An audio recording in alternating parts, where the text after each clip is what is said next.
Holy fuck. What? Look at that. Looks like a fucking samurai. Okay, tips number one, or should I say mistake number one, is get your proportion right.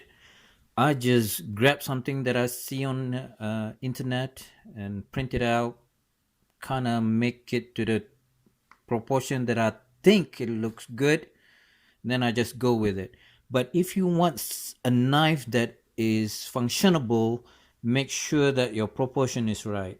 I think if you have a knife in front of you, if you want to copy, then just copy it outright.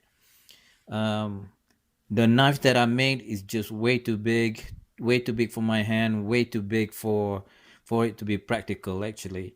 So that's number one. Make sure you got a good template to work with.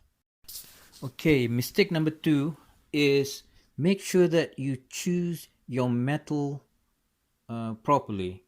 Well, I just grab something whatever is in the scrap bin. So, but if you're really serious about making a functionable knife, make sure that you choose your metal correctly.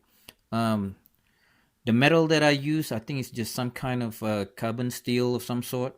Um, when I used it and I did not dry it, just a few hours later, it starts to rust. So if you want your knife to be functionable and not rusty all the time, make sure that you choose the right kind of metal.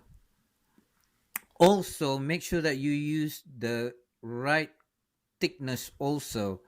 Um, the one that I use is, I think, a little bit too thick. I should have tapered it more, but when slicing, it's just not a good feel.